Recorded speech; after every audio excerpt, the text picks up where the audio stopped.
दोस्तों एक 24-25 साल की बहुत ही खूबसूरत लड़की जो कि पुरानी दिल्ली रेलवे स्टेशन पर अपनी एक सहेली को छोड़कर स्कूटी से अपने घर को जा रही थी। तभी वहां पर स्टेशन के बाहर एक लड़का जो है उसे रोते हुए दिखता है। वो स्कूटी पर से खड़े खड़े उसको देखती है। औरतों की तरह रो रहा था, छाती पीट पीट कर, दहाड़े मार मार कर। उससे पूछती है क्या बात हो गई है। लड़का दोस्तों लोगों को बता बता कर थक चुका था कि उसके साथ हुआ क्या है। वो कहता है कि जाओ मैडम, कुछ नहीं हुआ है, क्योंकि अभी तक उसकी मदद किसी ने नहीं की थी, यहाँ तक कि पुलिस वालों ने भी नहीं की थी। उसके साथ बहुत बड़ी घटना हो गई थी। लेकिन वो स्कूटी खड़ी करती है, उस पर से उतरती है, उसके पास जाती है, पानी देती है, कहती ये लो पानी पी लो, बताओ क्या बात हो गई है, आप बताओ तो शायद मैं तुम्हारी कुछ मदद कर पाऊँ। दोस्तों फिर वो उसे अपनी कहानी बताता है और फिर उसके बाद क्या होता है, क्या वो लड़की उसकी मदद कुछ कर पाती है, उसके साथ ऐसा क्या हुआ था। दोस्तों आप सुनेंगे तो हैरान हो जाएंगे। बहुत ही एक ये दिलचस्प कहानी है। तो आइए जानते हैं पूरी कहानी इस वीडियो में। लेकिन वीडियो में आगे बढ़ने से पहले बस वही रिक्वेस्ट, वीडियो को लाइक कर दीजिए, चैनल को भी सब्सक्राइब कर लीजिए ताकि मेरा हौसला बढ़ता रहे। दोस्तों ये कहानी है पुरानी दिल्ली रेलवे स्टेशन की। एक लड़का जिसका नाम दिलीप मौर्य होता है, वो दोस्तों उत्तर प्रदेश के फैजाबाद का रहने वाला था। कई भाई बहन थे। ये जो है तीसरे नंबर का भाई था। माता पिता साधारण परिवार से थे। तो वो जो है कमाने के लिए 2021 में दिल्ली चला आता है और वहाँ पर अजमेरी गेट अपने गांव वालों के साथ रहने लगता है। वहाँ पर रहकर वो कूलर की बॉडी बनाने का काम करने लगता है। तो उस काम में अब वो दिन रात मेहनत करता है। दोस्तों उसका मन लग जाता है दिल्ली के अंदर और वो घर जाने का नाम ही नहीं लेता। लगातार वो 2.5 साल तक दिल्ली में रह जाता है। इस बीच में हर महीने वो घर पे 10,000 5,000 रुपये जो भी उसके घर वालों को ज़रूरत पड़ती थी वो भेजता रहता था। लेकिन जब 2.5 साल बीत गए तो उसके घर वालों ने कहा बहुत हो गई कमाई धमाई, अब तू घर आ जा। क्योंकि उनको भाई उनकी याद आने लगती है दिलीप की। खास तौर से उसकी जो माँ थी, बहनें थीं, अब उसे बहुत याद करने लगती, मिस करने लगती हैं। तो वो सोचता है ठीक है यार, अब घर चलते हैं, बहुत दिन हो गया परदेश। अपने मालिक से हिसाब करता है। दोस्तों उसके मालिक ने उसे 2,60,000 रुपये का हिसाब निकाल कर दे दिया कि भाई तेरा ये इतना बढ़ रहा है। और फिर दोस्तों जब ये पैसे पाता है तो अपने परिवार के हर एक सदस्य के लिए कुछ ना कुछ सामान खरीदता है। बहनों के लिए कपड़ा खरीदता है, घड़ी खरीदता है, भाइयों के लिए कपड़े खरीदता है, उनके लिए जूता खरीदता है, माँ के लिए साड़ी, भाई के बच्चों के लिए कपड़े खिलौने, पिता के लिए मोबाइल कुर्ता। यानी कि वो कुल मिलाकर 50,000 रुपये की शॉपिंग कर लेता है। 10,000 रुपये का अपने लिए भी लेता है और उसके बाद 2 लाख रुपये वो अपने बैग में रख लेता है। 2 बड़े बड़े बैग उसके हो जाते हैं और फिर सोचता है यार अब चलो गांव को चलते हैं। उसकी पुरानी दिल्ली रेलवे स्टेशन से ट्रेन थी, उसे जो है फैजाबाद उतरना था। लेकिन जब वो अजमेरी गेट रहता था, अब उसके कमरे पे कोई नहीं रहा था कि उसको स्टेशन तक छोड़ सके। सारे लोग गांव जा चुके थे, अकेला ही था। वहाँ से एक रिक्शा पकड़ता है और उसके बाद पुरानी दिल्ली रेलवे स्टेशन के लिए चलता है। शाम का समय हो रहा था। लेकिन जैसे ही स्टेशन से बाहर एक कोई चांदनी चौक में टाउन हॉल एरिया पड़ता है, वहाँ पर बहुत सारे लुटेरे नशेड़ी ये सब रहते हैं। तो वहाँ से जब रिक्शा गुजर रहा था तो रिक्शे से कोई टकरा जाता है। अब वो लोग रिक्शे वाले से बहसबाजी करने लगते हैं और तब तक 3-4 लोग आते हैं। इससे जो है वो भिड़ जाते हैं और इसका सारा सामान छीन लेते हैं। इसके जेब से 1-1 रुपया निकाल लेते हैं। यहाँ तक कि जो पर्स था उसमें इसका टिकट था, स्लीपर का रिजर्वेशन का, वो भी निकाल लेते हैं। और जब ये विरोध करता है तो इसको मारते पीटते भी गिरा कर वही मारते हैं। और उसके बाद ये रफू चक्कर हो जाते हैं। 2 मिनट के अंदर वो कहाँ गए पता ही नहीं चला। रिक्शा वाला तो वहाँ से फिर भाग लेता है इसको छोड़कर। अब ये दोस्तों जाए तो कहाँ जाए, रोने लगता है दहाड़े मार मार कर। फिलहाल स्टेशन पे जाता है, सोचता है वहाँ पर बैठ कर रोऊंगा तो बहुत सारी पब्लिक वहाँ पर होती है, पुलिस वाले भी होते हैं, तो मुझे देखेंगे तो मेरी मदद करेंगे। वहाँ जाता है दोस्तों, वहीं बैठ कर रोने लगता है। बहुत सारे लोग आकर देखते हैं, उससे पूछते हैं क्या हुआ, तो बताता है। किसी को विश्वास नहीं हो रहा है कि ये 2 लाख रुपए इसके चोरी हो गए हैं और सामान इतना चोरी हो गया, इतना कौन लेके जाता है। लोग यही सोचते झूठ बोल रहा है। पुलिस वाले आते हैं तो उससे पूछताछ करते हैं। तो वो सारी जब बात बताता है तो कहते हैं कि जब तुम्हारी चोरी स्टेशन से बाहर हुई तो तुम स्टेशन के अंदर क्यों रो रहे हो, यहाँ पर तमाशा खड़ा कर रहे हो, जाओ यहाँ से। कहता है साहब मैं बहुत गरीब हूँ, 2.5 साल की मेरी मेहनत थी, बहुत मेहनत से पैसे कमाया हूँ, ये देखो मेरे हाथ के छाले देखो, दिन भर हथौड़ी पीटते पीटते चलाते चलाते मैं कूलर की बॉडी बनाता हूँ और मैं बहुत मेहनत से कमाया था, आप मेरी मदद कर दो। मेरे जो है पैसे लेके चले गए, आप कैसे भी करके उनको ढूंढ दो। लेकिन वो कहते हैं कि तुम्हारे चाहे 2.5 साल की कमाई हो चाहे 5 साल की कमाई हो, अगर यहाँ पर चोरी हुई होती स्टेशन के अंदर तो हम कुछ करते। अभी तुम्हारी जो कोई मदद कर सकता है तो तुम बाहर जाओ, बाहर के पुलिस वालों से मिलो, रेलवे पुलिस तुम्हारा कुछ नहीं कर सकती, तुम्हारी कोई मदद नहीं कर सकती। उसे वहां से डांट कर भगा देते, कहते जाओ यहां से, तमाशा मत बनाओ। अब वहां से वो चला आता है तो गेट के बाहर आकर निकलकर वो फुटपाथ पर बैठकर वही रोने लगता है।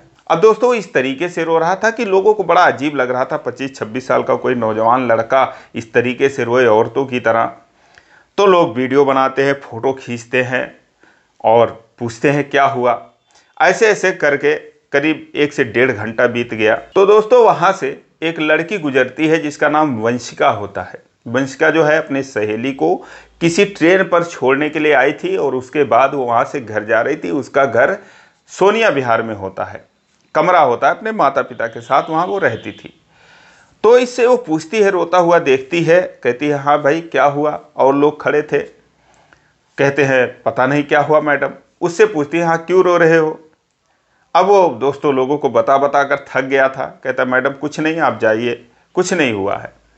लेकिन उससे रहा नहीं जाता, वंशिका से स्कूटी खड़ी कर देती है, उसके पास जाती है, उसने एक बोतल पानी रख रखा था स्कूटी में, उसको देती है, कहती है लो पानी पी लो, परेशान मत हो, क्या हुआ, यहाँ पर तो होता ही रहता, कोई लूटपाट हुई है, क्या बात हो गई है, या ट्रेन छूट गई है, आखिर क्या बात है।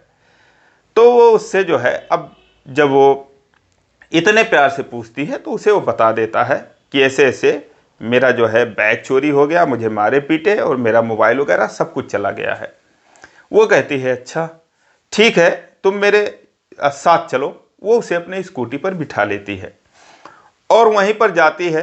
पास ही में पुलिस चौकी थी, वहाँ पर कंप्लेंट दर्ज करवाने की कोशिश करती है। पुलिस वालों को भी विश्वास नहीं होता कि यहाँ पर जो है इसके इतने पैसे चोरी हो गए हैं। वो बातें बनाने लगती है, कहती है कि कहाँ से, तुम्हारे पास क्या सबूत है, तुम्हारे पास इतने पैसे थे।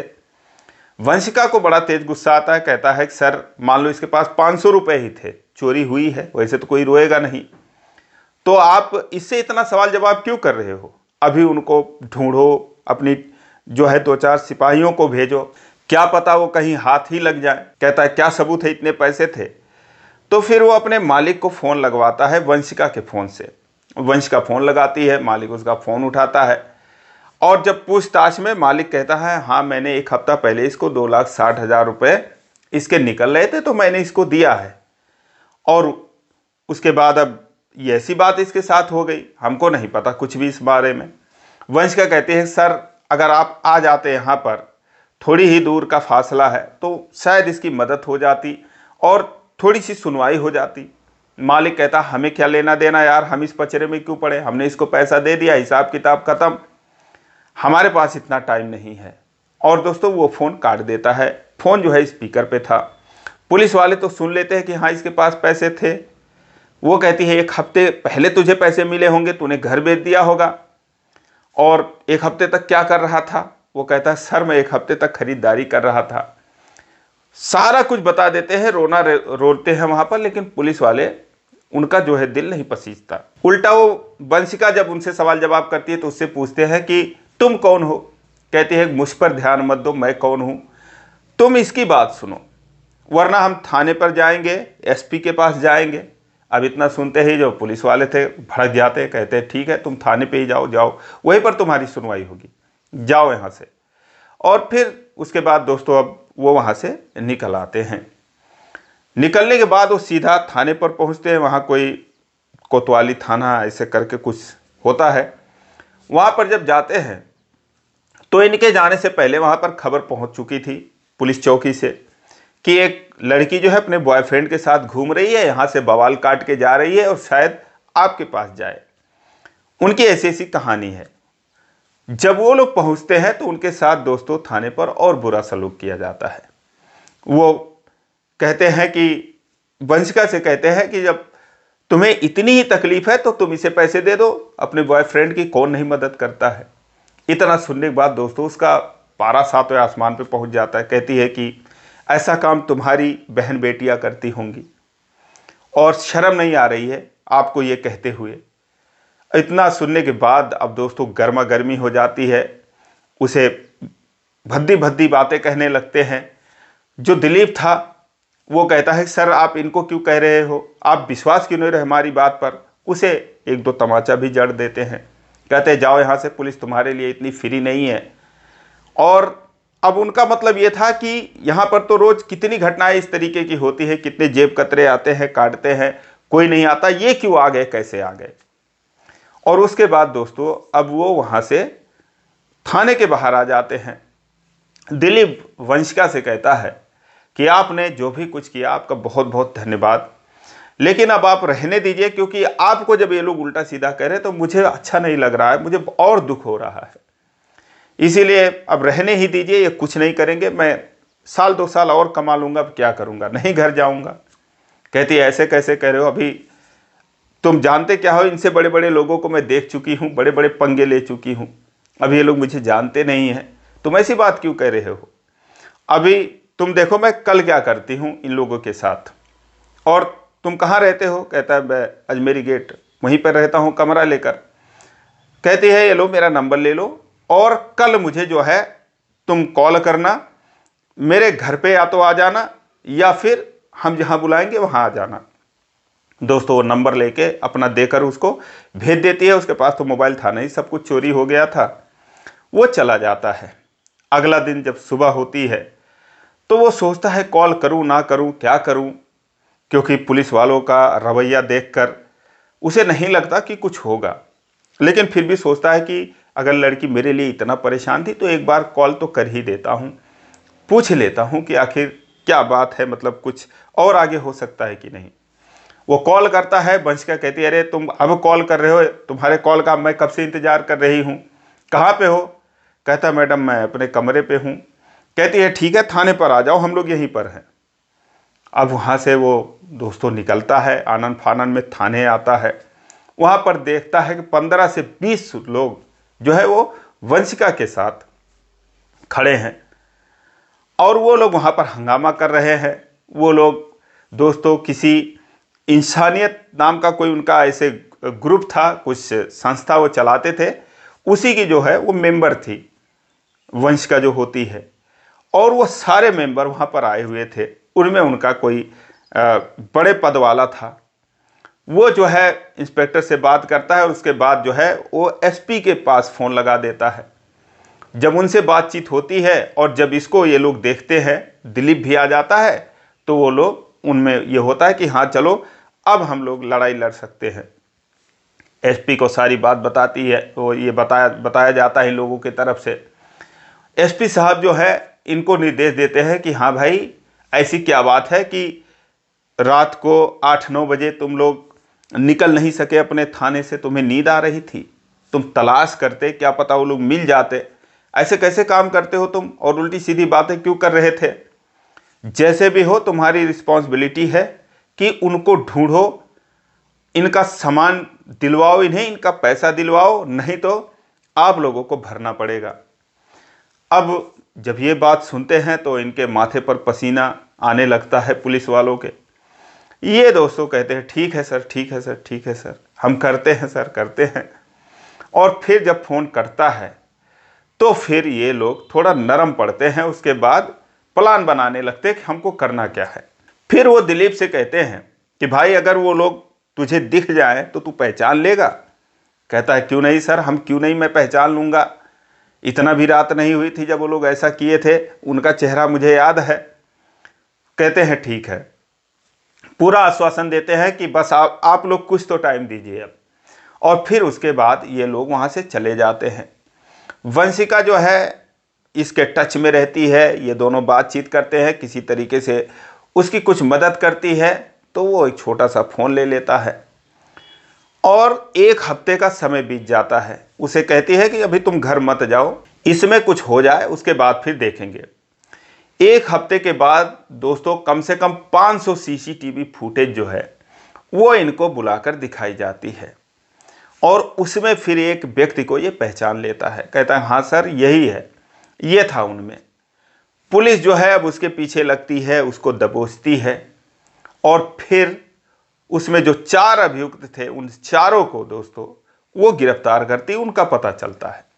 उनमें से जो 2 लोग थे वो बहुत ही अच्छे घर के लड़के थे, उनके पिता सरकारी नौकरी करते थे लेकिन बिगड़ैल थे, उनकी ज़रूरतें घर वाले पूरी नहीं कर पा रहे थे।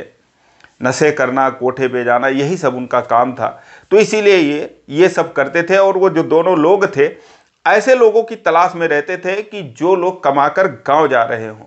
इसके लिए वो इधर उधर मार्केट में देखते रहते थे, चांदनी चौक इधर उधर, कि कौन सामान जो है वो खरीद रहा है। शोरूम के बाहर खड़े रहते थे, जूते के शोरूम के बाहर, घड़ियों के शोरूम के बाहर, कपड़ों के शोरूम के बाहर, कि कितना पैसा इनके पास है, कितनी ये शॉपिंग कर रहे हैं। तो इस तरीके से करके वो उनके पीछे लग जाते थे कि कहाँ पर रहते हैं और कब ये गांव जा रहे हैं, और वहीं पर मौका पाकर ये लोग जो है उसे घेर कर लूट लेते थे। तो ऐसे ही उस दिन उसके साथ वो लोग इस घटना को अंजाम दिए थे। फिलहाल अब वो जो पैसा था दोस्तों वो सारा खर्च कर चुके थे, उनके पास तो कुछ भी नहीं था। कपड़े का जो बैग था वो सब वो एक कमरे में कहीं पर रखे हुए थे, जहाँ पर जो 2 पेशेवर शातिर थे उसमें वो रहते थे, वहाँ पर रखा हुआ था। अब उनमें जो अच्छे घर के लड़के थे उनके माता पिता को बुलाया जाता है और फिर जो भी जुर्माना, हर्जाना, जो भी जितना पैसा था, इसके 2 लाख रुपए उन लोगों से वसूल कर इसे दिए जाते हैं। और साथ में जो पुलिस वाले थे वो वंशिका से और दिलीप से माफ़ी मांगते हैं जो उन्होंने अपशब्द कहे थे उन दोनों को। इस तरीके से इन लोगों का वहाँ पर दोस्तों सामान मिलता है, पैसा मिलता है और फिर जो है ये अपने गांव जाता है। वंशिका उसके लिए तत्काल टिकट निकालती है और स्टेशन पर छोड़ने भी आती है और उसके बाद वो जाता है अपने घर दोस्तों खुशी खुशी। जब घर से वो लौट कर आता है तो फिर वंशिका से मिलता है और वंशिका कहती है अब आप क्या करोगे? कहता क्या करूँगा, जो काम करता था वही करूँगा मैडम। वो कहती है कि मालिक तो तुम्हारा ऐसे बात कर रहा था, अब उसके पास जाकर काम करोगे तुम? कहती है, वो कहता है कि नहीं अब किसी और के पास काम पकड़ेंगे। कहती है कि खुद का कर लो। कहता है खुद का काम करने के लिए 4-6 लाख की भर्ती चाहिए। कहती है हम लगा देंगे, तुम अगर पूरा काम कर सको तो। कहता है मैडम इन हाथों में वो हुनर है कि अब क्या बताऊं, क्यों नहीं कर सकता हूं। दोस्तों उसके बाद वो लोग सोनिया विहार में एक बड़ा सा गोदाम लेते हैं किराए पर और वहां से ही अपना काम चालू करते हैं। वहां पर एक ऑफिस बनता है जिसमें वो उस संस्था का भी काम देखती थी और प्लस हिसाब किताब भी रखती है। और धीरे धीरे करके दोस्तों जो इनका काम था ये 2024 में शुरू हुआ था, फरवरी मार्च के महीने में। धीरे धीरे करके इनका काम जो है वो चल जाता है और हर दिन जो है 1 साल बीतते बीतते 2-4 हज़ार 6 हज़ार की कमाई भी होने लगती है। वंशिका के माता पिता परेशान थे क्योंकि वो किसी से भी लड़ जाती थी, किसी से भिड़ जाती थी। उनकी इकलौती औलाद थी, वो भी उत्तर प्रदेश के रहने वाले थे, किसी ज़माने में आकर दिल्ली बस गए थे। वो सोचते हैं किसी तरीके से बिटिया का शादी हो जाए, लेकिन बेटी तो उनकी एकदम राउडी राठौर थी। फिलहाल वो जब काम धाम भी देखने लगती है, संस्था का भी काम देखने लगती है और वो ये भी देखती है कि जो दिलीप होता है दोस्तों 12वीं तक पढ़ा हुआ था, ज़्यादा तो नहीं पढ़ा था। देखती है कितना मेहनती है, कितनी ईमानदारी से काम करता है, 16-18 घंटे का काम, और जो है बहुत ही एक एक पैसे जो है जो माल खरीद के लाता है, जहाँ से भी लाता है, कभी इसने एक पैसे का हेरा फेरी नहीं किया। और फिर ये धीरे धीरे उसको पसंद करने लगती है, उसकी मेहनत को पसंद करने लगती है। नतीजा ये होता है कि इन दोनों में दोस्तों धीरे धीरे दोस्ती तो थी ही, प्यार हो जाता है और फिर ये शादी करने का फैसला करते हैं। और अभी हाल ही में दोस्तों इन दोनों ने शादी की, आज बहुत ही शानदार तरीके से रह रहे हैं और उनका बहुत ही अच्छा बिजनेस चल रहा है। तो दोस्तों, ये रही वंशिका और दिलीप की कहानी। कैसी लगी आप कमेंट में जरूर बताएं। इसी प्रकार की कहानियों के लिए इस चैनल को सब्सक्राइब करें। वीडियो को लाइक नहीं किया अभी तक तो लाइक कर दीजिए। फिर मिलेंगे अगले वीडियो में, तब तक के लिए जय हिंद।